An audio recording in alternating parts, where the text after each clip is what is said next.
Gini, ada orang sholat, saya ulang lagi. Setelah salam pertama dia kentut, itu sholatnya batal apa enggak? Itu lama berdebat. Yang dikatakan rukun sholat itu salam pertama, sehingga orang kalau sudah salam pertama, maka sudah keluar dari sholat. Maka kalau kentut enggak apa-apa, wong yang keluar dari sholat itu salam pertama. Assalamualaikum warahmatullahi wabarakatuh. Mari kita luangkan waktu sejenak, kita ngaji bareng golek ilmu. Untuk kesempatan yang berbahagia ini kita dengarkan bersama-sama kajian dari Gus Baha, yaitu tentang bab sholat. Kentut saat sholat itu tidak batal. Untuk lebih jelasnya mari kita simak video selengkapnya. Saya punya kitab fikih namanya Fardul Masail. Pengandaian ada masalah, jadi masalah itu belum terjadi tapi diandaikan. Misalnya kayak di Texas, bumi itu bulat bola. Texas itu kalau dibor itu pas Ka'bah. Lalu kiblatnya di mana?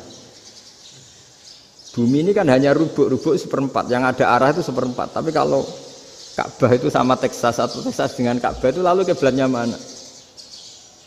Wong sudah bebas arah. Maka ilmu mengatakan maro'ahul muslimuna hasanan fawa indawa hasanun. Kamu jangan nuruti ilmu hakikat tapi nuruti mindset. Kalau mainstreamnya orang banyak seperti itu, mindsetnya orang sana misalnya Ka'bah sana ya ikut sana. Tapi ini tidak mewakili hakikat karena kalau yang 380 derajat itu kan terus ribet. Makanya ini kesulitan di bab-bab fikih. Ya saya ulang lagi, kesulitan di bab-bab fikih. Makanya fikih itu selalu bicara, misalnya gini, ada orang sholat, saya ulang lagi. Setelah salam pertama dia kentut, itu sholatnya batal apa enggak? Itu lama berdebat.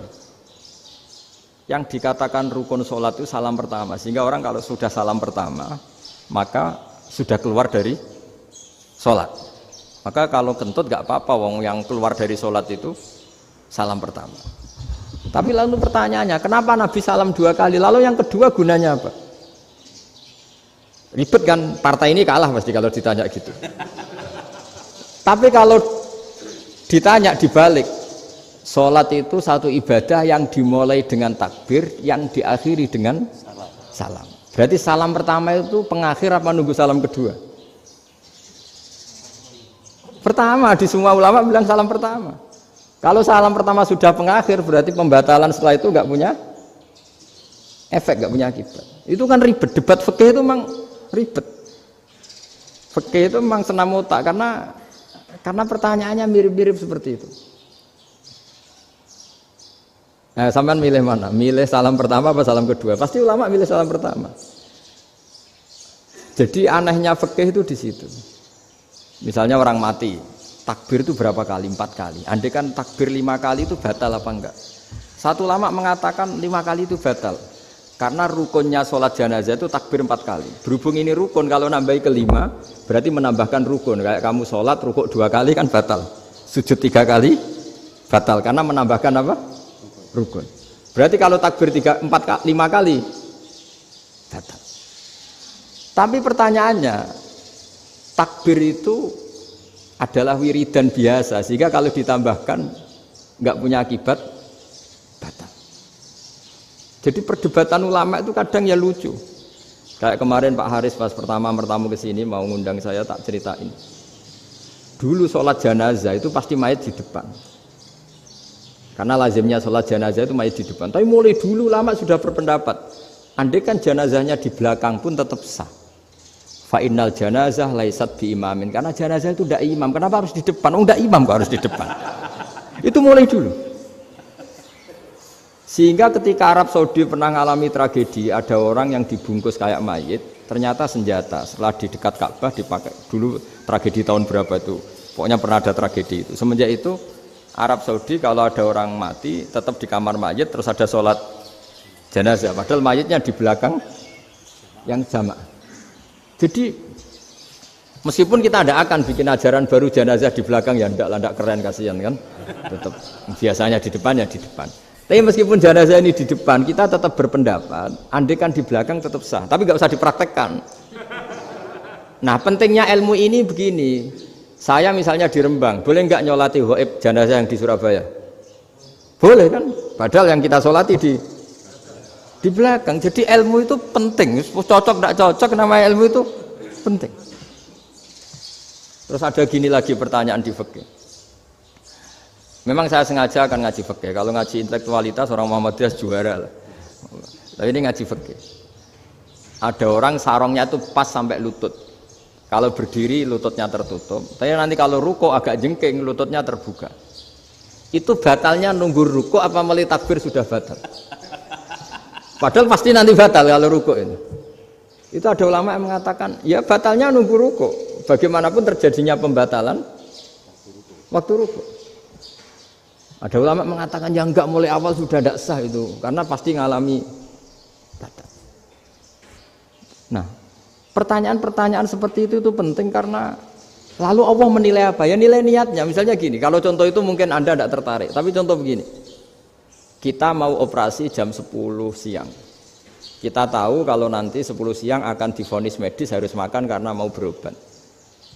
Malamnya itu kalau kamu orang soleh, bayangkan kamu orang soleh. Kalau tidak orang soleh kan tidak punya komitmen. Kamu milih niat puasa, apa enggak jam 10 mesti mokak menisan raposo. Kamu orang soleh. Kalau kamu orang soleh pasti milih puasa karena ini Ramadan. Meskipun nanti jam 10 pasti disuruh batal sama dokter. Setidaknya kita berpikir gini, nak mati jam itu paling enggak ditulis saya sebagai orang yang puasa. Jadi perasaannya orang soleh itu beda. Kalau orang kok sampean barang menisan raposo kok ya mesti. Sampean tidak pernah berpikir bahwa puasa mulai fajar sampai jam 10 itu luar biasa. Bisa saja kita mati jam 7, bisa saja mati jam 6. Kan ditulis Allah sebagai orang yang berkomitmen terhadap puasa. Terus ada kemungkinan kecil, adalah jam 10 itu dokternya sakit atau nggak jadi ke sana. Berarti kamu kan nggak jadi boga. Kan ya mungkin juga. Sama yang tadi. Delalah sebelum ruko ana wong sing nyarongi sampean. Sehingga sholatnya normal. Kamu tidak menemukan pakaian yang pas, jebule pas setelah ruko, mau ruko ana wong wah sholatnya kira bener disarongi. Itu agama. Jadi agama itu dimulai dari mana coba? Dimulai dari niat, dari komitmen. Nah, sekarang kelirunya kenapa ada garis keras? Agama itu dimulai dari keinginan ideal. Itu yang mulai itu ada orang-orang garis keras. Agama ini enggak, agama ini dimulai dari niat. Sampai ada kaidah agama ma la yudraku kullu la yudraku kullu. Kalau tidak bisa ideal jangan ditinggalkan sama sekali. Tapi orang enggak, sekarang bayangkan Islam itu ideal. Pemimpinnya ya soleh, masyarakatnya soleh, enggak ada maksiat, enggak ada apa. Apa ilmu? Kalau secara ilmu mulai dulu ya ada orang dolim, ada orang soleh. Nabi kurang baiknya. Di angkatan itu ya ada orang munafik. Sehingga ulama itu sudah berpendapat ideal itu piye? Zaman Nabi saja ada orang apa? Munafik. Itu ilmu. Kalau nuruti kelangenan inginnya dunia ya steril, enggak ada maksiat, enggak ada. Dan agama itu diciptakan Allah itu memang unik. Calon nabi misalnya, Nabi Musa itu sing rumat Fir'aun. Ketika Nabi Muhammad lahir sing ribet manitia ini Abu Lahab. Ora dosen UMF. Coba. Karena Allah ingin memaklumatkan ke kita bahwa agama ini akan hidup di kondisi apapun. Asia, istrinya Fir'aun itu termasuk mukminah yang dipuji Quran. Padahal dia bukan istrinya pengurus NU atau pengurus Muhammadiyah, istrinya Fir'aun. Tapi itu pelajaran bagi kita bahwa orang-orang baik itu tidak harus di lingkungan yang baik. Masjid paling makmur itu kadang di dunia mungkin ya jangan bakas Mekah Medina itu karuan. Mungkin di antara masjid yang makmur justru yang di Kanada, di Amerika mungkin. Karena merasa minoritas itu perpustakaannya ada, kajiannya ada. Tapi banyak masjid di daerah pesantren yang malah sepi. Karena kiainya tahu jamaah di masjid itu wajib. Lalu itu ada daerah pesantren, saya ulang lagi ada daerah pesantren. Didikon pengajian, monggo nekani pengajian, maca selawat ning omah yo ganjaran padha wae. Ribet kan?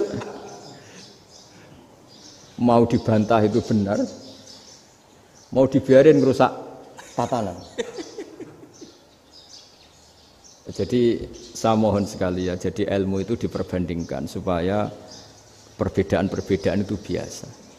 Dulu Imam Malik itu punya murid namanya Imam Syafi'i. Itu dalam banyak hal. Itu perbedaannya tajam sekali. Ya saya ulang lagi, dalam banyak hal itu perbedaannya tajam sekali. Misalnya begini. Ini terakhir percontohan saya fikih, nanti dikaji sendiri. Ada seorang A'rabi, Ja'a A'rabiyun. Ini di hadis sahih diulang-ulang di semua Al-Kutubus Sittah ada peristiwa ini. Ja'a A'rabiyun ila Rasulillah sallallahu alaihi wasallam faqala ya Rasulullah ahlaktu. Qala wa ma ahlakaka? Qala wa qatu imraati fi nahari Ramadan. Ya Rasulullah, saya ini orang yang rusak. Kenapa? Saya ini hubungan intim sama istri saya ketika masih siang Ramadan. Singkat cerita orang ini dihukum berat sama Nabi. Hukumannya adalah karena dia membatalkan puasa ketika dengan hubungan intim. Sama Nabi dihukum, kamu harus merdekakan budak. Wah, tidak mampu ya Rasulullah, saya tidak punya budak. Jadi ini bukti bahwa agama ini sangat sosial, sehingga sebagian kafaroh harus memerdekakan budak. Kamu kalau gitu puasa 2 bulan. Yang baru puasa 2 hari aja kecelakaan, malah disuruh puasa 2 bulan. Ya sudah, kamu ngasih makan 60 orang miskin. Saya ini orang paling miskin. Kok ini jadi sudah miskin, agak hiper lah orangnya. Poso-poso kok gitu. Itu kata ulama, kalau orang Jawa gak mungkin makanannya tempe mendoan, gak mungkin itu. Di Jawa itu gak mungkin lah ada orang batal puasa karena hubungan intim. Ada istrinya gak cantik, cerewet, sang lanang mangane mendoan, itu tidak mungkin, kecelakaan itu tidak mungkin. Tidak mungkin itu. Tapi kalau Arab mungkin karena makanannya daging. Singkat cerita, terus pertanyaannya gini. Kalau batal biasa itu kan bayarnya puasa 1 hari. Kalau batal, tapi kalau batal pakai hubungan intim, pakai jima kalau dalam bahasa fikih, itu kafarohnya berat, yaitu merdekakan budak atau puasa 2 bulan berturut-turut. Pertanyaannya gini, jima istri itu boleh loh tidak zina. Seorang jima istri itu boleh loh tidak zina. Itu kan hukumannya berat. Nah terus Imam Malik berpikir kalau gitu tidak harus jima dong. Poso-poso, ora ana uzur, ora ana apa terus nyate. Esuk mangan bakso. Tanpa ada alasan syar'i. Hukumnya harus sama dong. Karena jima hukumnya boleh, berarti semua iftar, semua pembatalan puasa yang tidak ada uzur syara' maka hukumnya sama, yaitu sanksinya sama. Masuk akal enggak? Masuk akal dalam mazhab Imam Malik. Dalam mazhab Syafi'i enggak. Mulai dulu jima itu beda. Kayak mertamu nih gone wong. Mangan itu oleh, tapi nak nggo bojomu mbok jima niku wis nemen ngawure lah. Tetep beda. Dari Imam Syafi'i itu pokoknya beda, jima sama makan itu beda. Lah ya terus setelah itu terus ada pertanyaan. Bagaimana kalau makan dulu baru jima? Ribet kan? Makanya itu sampai dibabkan Kitabul Khilafil Fiqhi, bab merekayasa fikih. Makanya itu perdebatannya orang Hanafi sama Imam Syafi'i juga sama. Ada orang jam segini lapar sekali, kalau langsung makan kan kena sanksi. Ya pergi aja dulu, pura-pura ngaji ke Gus Bah gitu. Nanti kan jadi musafir kan? Wah itu sudah boleh itu kan? Musafir. Padahal enggak. Memang dia pergi itu karena supaya bisa makan. Mau enggak kepikiran ngaji kok tahu-tahu ingin ngaji. Mumpung Ramadan nah. Nah makanya dibabkan. Apakah boleh merekayasa fikih? Tapi fikih bisa apa coba? Dengan status kamu musafir, ya memang boleh iftar, boleh berbuka. Lah itu terjadi terus perdebatan ulama menyangkut fikih. Karena memang masalah furu'iyah. Sehingga termasuk perdebatan kita dalam perilaku. Misalnya adat orang NU kalau habis salam itu menghadap ke kiblat, karena arah terbaik itu kiblat. Tapi sebagian orang Muhammadiyah atau mungkin semuanya menghadap ke makmum. Itu memang teks hadisnya itu kita yang meneliti hadis itu semua syarah itu berdebat. Nabi memuji kiblat itu arah terbaik, oke. Tapi di bab itu Nabi itu aqbala alaina, menghadap ke kita. Lalu pertanyaannya, kenapa menghadap ke kita? Ada mengatakan karena Nabi memang punya tradisi kadang ngendikan. Ya tentu dulu istilahnya tidak kultum, nggak ada istilah itu dulu, 7 menit itu nggak ada. Tapi ada ulama yang analisis begini, termasuk kitab Fathul Bari. Nabi itu tokoh sentral, taruh lagi Nabi itu tokoh sentral. Ini kata kitab Fathul Bari, bukan kata saya. Nah, orang-orang yang imamu qaumi, orang-orang yang jadi imam di daerah masing-masing, tetap kalau sholat itu ikut Nabi. Ikut Nabi, setelah salam langsung pulang. Jadi sebetulnya salam langsung pulang itu ya ada sejarahnya, karena dia mau jadi imam di daerahnya. Nah, tidak kebayang kalau Nabi itu madhep kiblat. Kalau Nabi madhep kiblat, orang yang masbuk, yang barusan datang, pasti langsung usolli, misalnya fardhu isya'i misalnya, terus makmum Nabi, padahal Nabi sholatnya sudah selesai. Jadi intinya gini, kata Fathul Bari, imam setelah salam itu harus bikin gerakan atau omongan atau apa saja yang menunjukkan kalau sholatnya selesai. Di antara gerakan itu adalah beliau harus menghadap ke hadirin atau menghadap ke utara atau apa saja yang penting menunjukkan kalau sholat ini sudah selesai. Itu fikih. Jadi fikih itu cara menganalisis itu memang unik. Karena kalau Nabi tetap seperti itu, posisi pancet seperti itu, maka orang yang baru datang mengira Nabi masih sholat. Nah, pertanyaannya kalau mereka sudah takbir, malah sholatnya tidak sah. Kenapa tidak sah? Menggantungkan sholat atau mengikatkan sholatnya dengan orang yang sudah tidak sholat. Jadi menjadikan orang yang nggak sholat sebagai imamnya, kan nggak boleh. Maka Nabi harus memaklumatkan dengan gerakan itu bahwa beliau sudah tidak sholat. Karena orang datang dari berbagai daerah. Jadi nganalisis fikih, fiqhul hadis namanya. Itu ulama itu mau tidak mau debat. Karena pertanyaannya itu kenapa?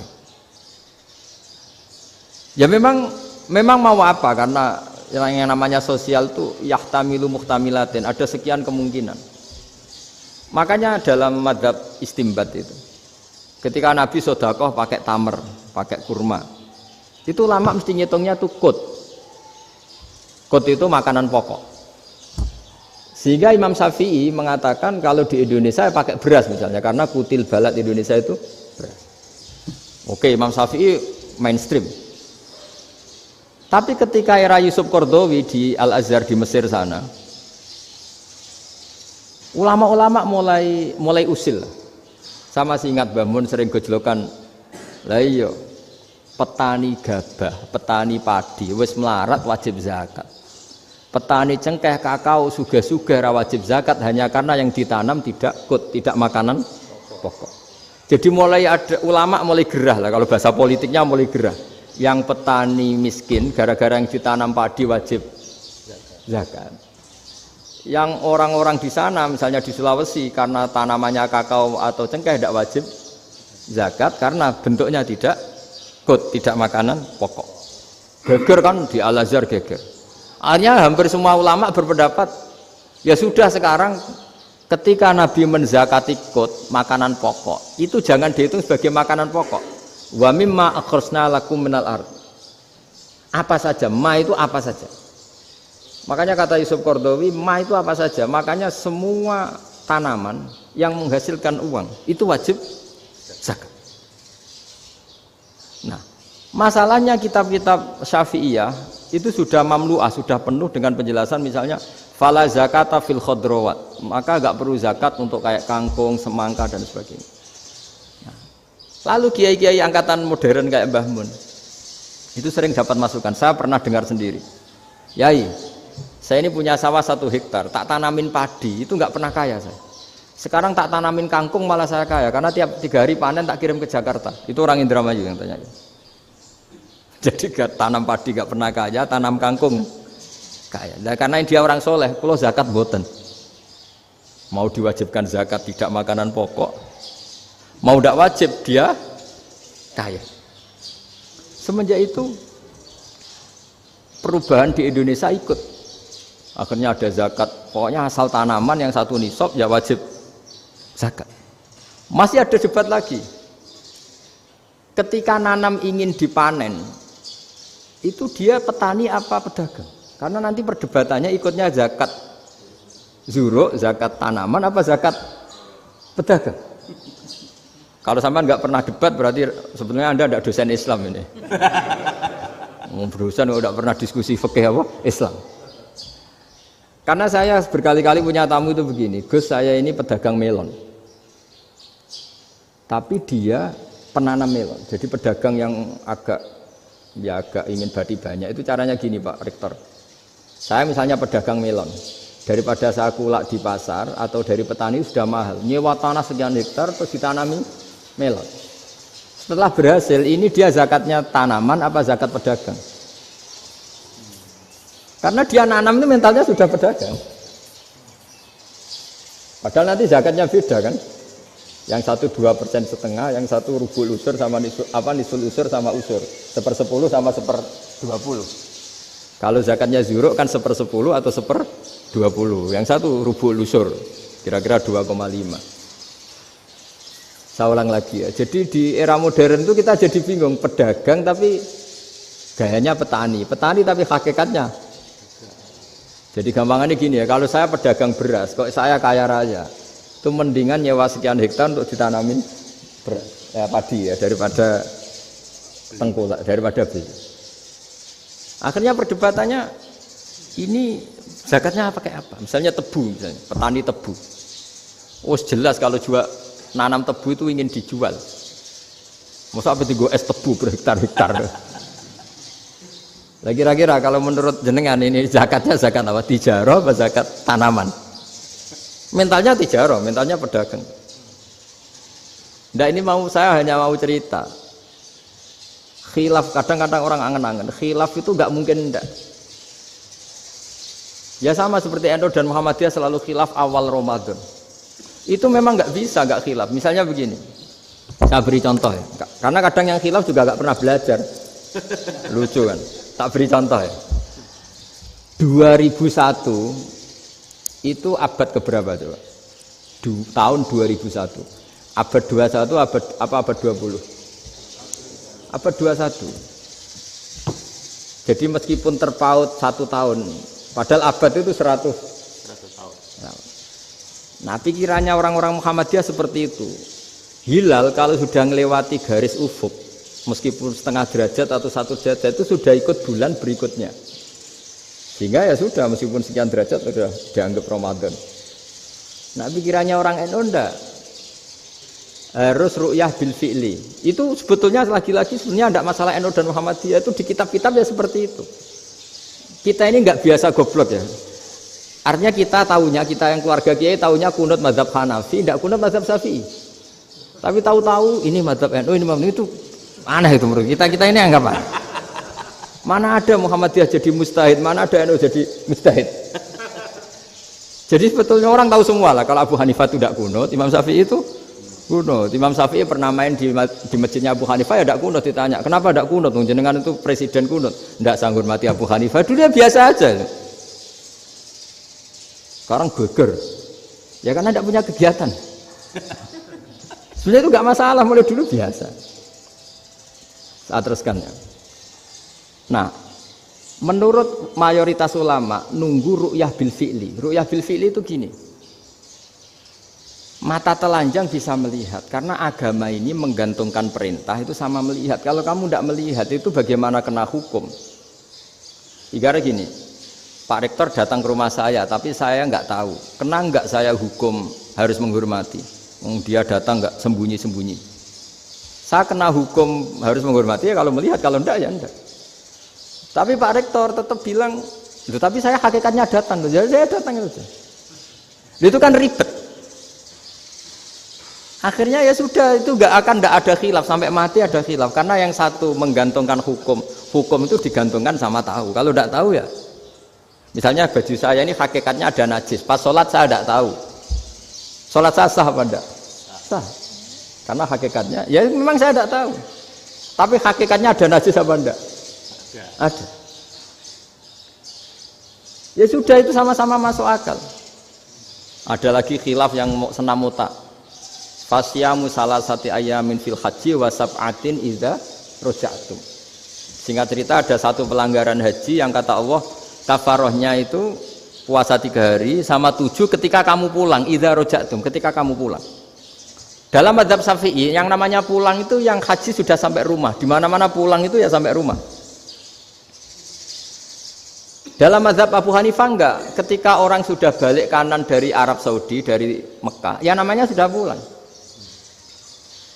Misalnya gini, ini Pak Rektor pamit saya, Pak Haris. Gus, Pak Haris mana? Ya sudah pulang kata saya. Padahal sampai pandangan sampai depan.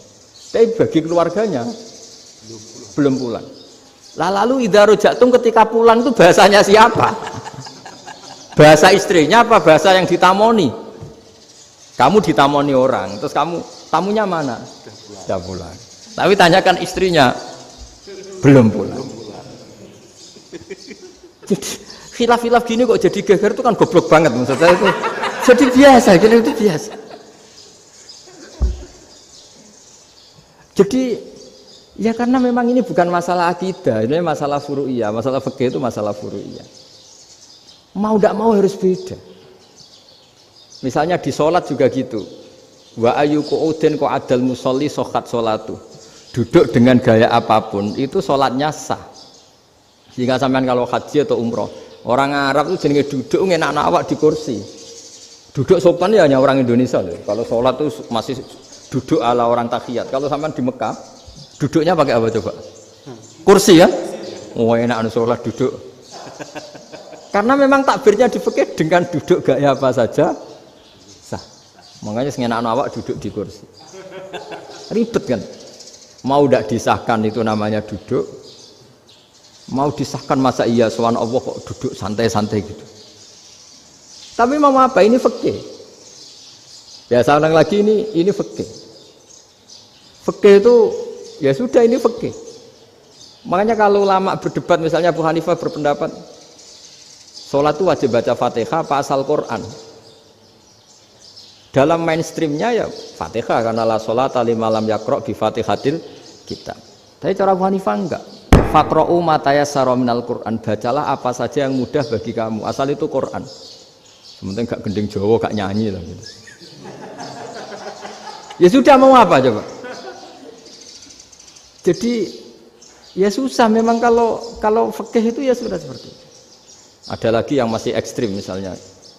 Yang namanya menyembelih hewan itu gimana coba? Dari hidup ke mati apa pasti mati disembelih? Cara mazhab Imam Syafi'i yang namanya menyembelih itu penyembelian harus menjadi sebab kematian. Itu yang sah. Seorang lagi penyembelian menjadi sebab kematian yang syar'i. Sehingga beliau mensyaratkan hewan yang disembelih ini masih punya hayatun mustaqirrah, punya kehidupan yang normal. Sehingga kalau nggak disembelih ya hidup. Sehingga kalau ada hewan ketabrak truk kejet-kejet, mesti mati nih buat sembelih. Itu nggak sah karena nggak usah disembelih ya wes mati kan. Karena ini hanya nunggu koordinasi Israel kan, dia kejet-kejet itu kan prosedur itu. Tapi tidak disembelih pun mati. Tapi cara mazhab Malik enggak. Pokoknya anggere jek duwe nyawa jenenge kewan urip. Dengan kamu sembelih berarti matine mergo mbok sembelih. Meskipun nanti ya enggak usah disembelih ya mati. Coba hitung secara ilmu matematika. Kalau enggak disembelih hidupnya 5 menit. Gara-gara kamu sembelih hidupnya langsung mati. Terus dia matinya cara di persidangan matinya disebabkan apa? Disebabkan disembelih apa kecelakaan? Loh, ya debat toh kamu. Sama-sama UMM aja debat.